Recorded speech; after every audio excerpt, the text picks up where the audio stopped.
Hey friends, Mark Holmes here, my buddy Cowboy Joe Boo and Michael Holmes. And we have finished at the job site today, and I gotta tell you, I feel great. But first, let me make sure I thank you guys for watching, commenting, and subscribing to the Joe Boo Sports Report. Because without you guys, well, I'd just be sitting here talking to my son, boring him to death, and we can't have that happen. So, anyway, it's Friday afternoon, about 2:30. I'm sitting in some traffic going to the office for a quick meeting, and then I am headed back through a whole lot more traffic to my house, where I'll get ready to live stream to you guys tonight, and thank God. Think about this, guys. You guys have been on all off season, and we've been talking about Tony Romo and, is he going to be coming back and starter for the Cowboys, or is he going to the Texans, or is he going to Denver? Hell, is he going to go to the Redskins because Kirk Cousins is going to get traded to the 49ers?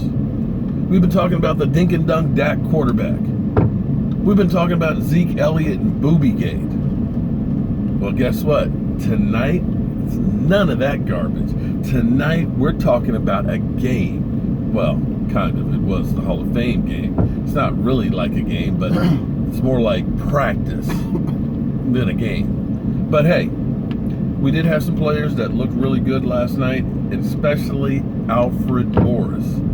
Alfred Morris, I will dare say, looked like the Alfred Morris of his rookie season, with him and RG3 lit up the NFL. However, off of that great performance, it looks like the Dallas Cowboys are looking to make a trade. Now keep in mind, if I remember correctly, Alfred Morris was a 6th-round draft pick, so the Redskins struck gold with him to begin with. And basically, we have only paid him a ham sandwich for being here in Dallas. So if we get a 5th or 6th-round draft pick for him, hey, it's gravy, straight gravy.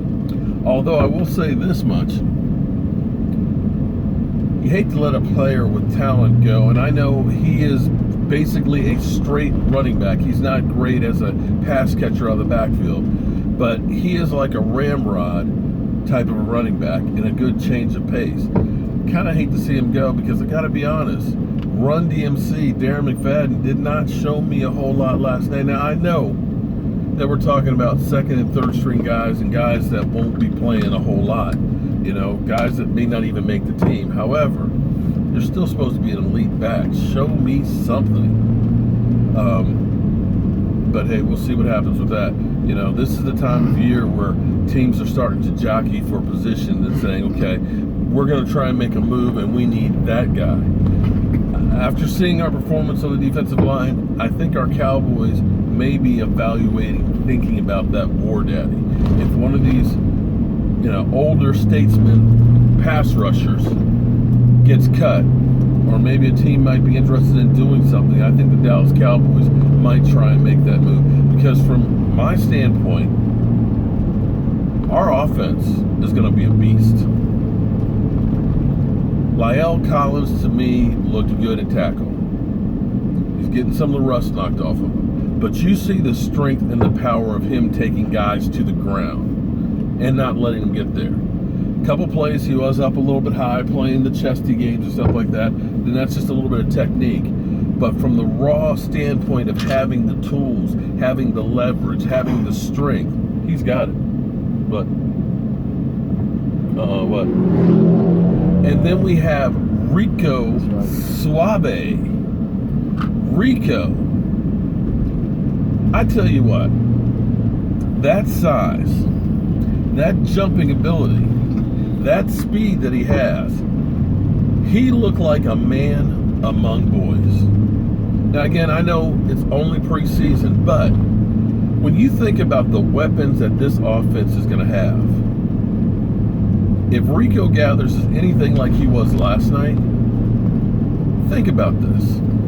You're a defensive coordinator, and you're trying to game plan against the Dallas Cowboys. Who do you stop?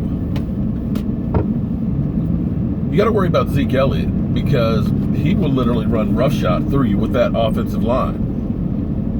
So your defensive coordinator, we got to stop Zeke, because Zeke can literally go to the house on one play. So let's put 8 men in the box. And what that means is basically you've got the safety and you've got 2 corners that are covering the receivers. You have a safety, you have the linebackers, you have everybody there that's focusing in on the run. So the Cowboys start doing dive plays and naked bootlegs where you basically are having all of the flow going to, say, the left, and you have Dak Prescott rolling off to the right. Oh, shit, now we got to start covering that because Dak, when he gets out of the pocket, he's deadly. He's going to hit the guy in the slot. You know, Cole Beasley, a Terrence Williams. Bryce Butler even showed up last night.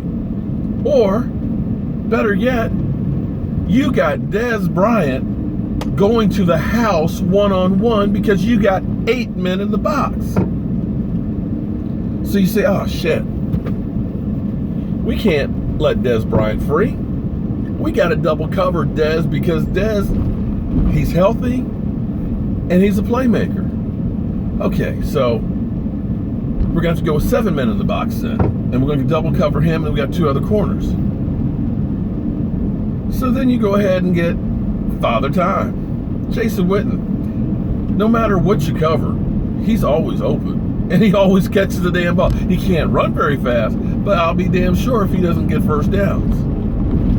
So you got to worry about Jason Witten. Oh, shit. What about Terrence Williams? Shit. We got to cover Terrence Williams, too, because he can be on the outside. And we certainly can't forget about my man that's not too tall, Cole Beasley in the slot. Oh, fuck.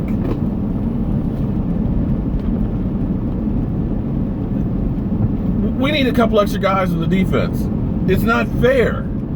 And now we can go into a double tight end set and throw Rico freaking Gathers out there with all that height. Defensive coordinators are going to lose their freaking mind trying to stop this offense. They literally, like I said, are like a hydra. You cut one freaking head off, don't worry, there's 8 other ones that they can go to. If this team stays healthy, you may witness an offense like you have never, ever seen in football. You've had teams that were running teams that were great at running. We're right there. Zeke Elliott, we can run the frick out of the ball. Then you've had great teams that can pass the hell out of the ball. Dez Bryant, Cole Beasley, Terrence Williams, Bryce Butler, Rico Gathers, Jason Witten, Ryan Switzer. You've got 6 legitimate people that can catch the freaking ball. Teams don't have enough cornerbacks to cover all these guys. You watch out for the Dallas Cowboys. They will be blowing people out. Your thoughts, Michael? Isn't your dad always right? I mean, you are. That's right. But you weren't so keen on Rico Gathers. I never said anything bad about Rico. I said let's wait and see. Not last year. And last year I said he needs some work. I said because the last time he actually had practice, not a game, practice before the Dallas Cowboys was in the 8th grade. So I said he has the tools. I said, he could be like Antonio Gates. He could end up being that guy, but time will tell. It will take some time on the practice field for him to get there. He showed up last night. And you know what? I think he needs to get in a fight every week in practice because boy came out there like somebody stole something from him last night. That first touchdown, he got his. That touchdown. That touchdown pass. He was like, okay, yeah, I'm going to take it out on somebody else. I might not get the Dallas Cowboys, but I'm going to take it out on the Cardinals. So, sure enough, you did. I don't know about you, but I hope you can tell that I'm as excited as can be. I know Michael is excited. So football is back, baby. So tonight we will be talking about a game, not practice now. We will be talking about a game. And of course, next week, me, Michael, and Joe Boo and my wonderful daughter will be at training camp next week covering the Cowboys. Thursday, Friday, and at the game against the Rams. And I got to tell you, I'm happy as can be, even though I am literally running on fumes. Woo! I'm Mark Holmes, Cowboy Joe Boo, and that's not Dak Prescott sitting beside me. Have a great day, and I'll see you tonight.